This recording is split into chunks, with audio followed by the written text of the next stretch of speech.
President Obama paid a surprise visit to Afghanistan this week to sign an agreement that outlines the United States' role in that country after American troops leave in 2014. But prior to the president's visit, the war has been, for the most part, off the radar of the American public and largely absent from the presidential campaign. Why? Well, joining us to discuss Afghanistan and our exit strategy there is Joshua Foust. Mr. Foust is a fellow at the American Security Project, a correspondent for The Atlantic, and a contributor to the Need to Know site. Welcome back to Need to Know. Thank you.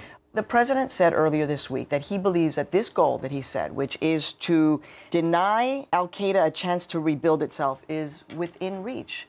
Right. Is it possible? It is possible. I think the president can rightly take credit for having destroyed most of the original al-Qaeda network that perpetrated the September 11th attacks. I think it might be overselling things a bit to say that al-Qaeda itself as a threat is gone. It's not. Ayman al-Zawahiri, who took over from Osama bin Laden, is still running it. He's been there from the very earliest stages of al-Qaeda as a movement. And then a number of local terrorist groups have been taking on the mantle of al-Qaeda as well and causing their own trouble in the regions where they are. So looking back at the last 10 years, can we say that there has been success in Afghanistan? There have been a couple of different wars in Afghanistan over the last 10 years. I think the initial campaign that George Bush went on to remove the Taliban from Afghanistan and to chase al-Qaeda away so that they can't launch attacks against us anymore actually was successful. In 2002, we accomplished exactly what we set out to accomplish. But then right after that, the war turned into this new thing of creating an Afghan state. And that's been an abysmal failure. We've created the trappings of a government, but it doesn't function the way that we would think of a normal state functioning. And on top of that, in 2009, when General Stanley McChrystal came into power, we created this additional war of trying to destroy the new Taliban. And this, too, has had some successes. They've killed some Taliban figures.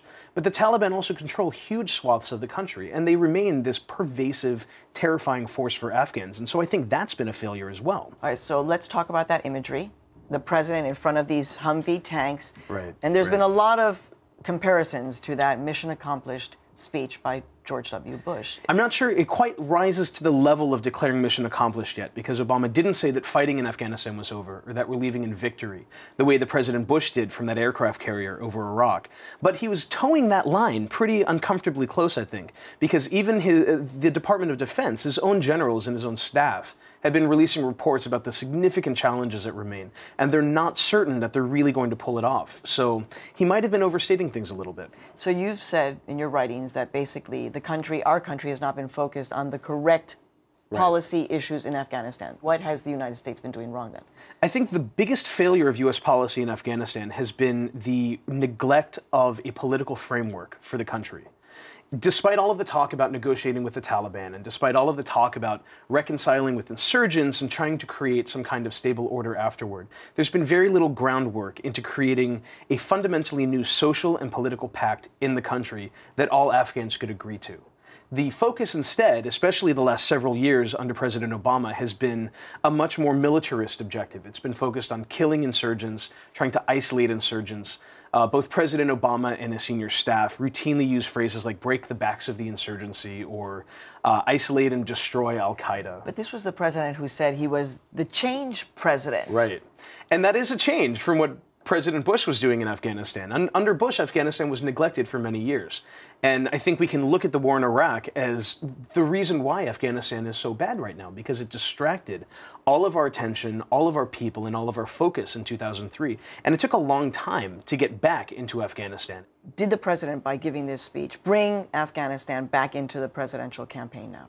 I don't think he has. Before the Osama bin Laden raid last year, Afghanistan wasn't on anyone's mind when it came to either polling about what Americans consider to be important issues or even about presidential candidates.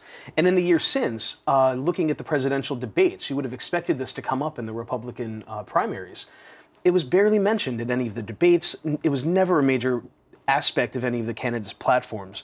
And I think now, despite even President Obama's use of the bin Laden raid in his campaign commercials, I don't think we're going to see the war in Afghanistan itself as a primary campaign issue, because people just don't care.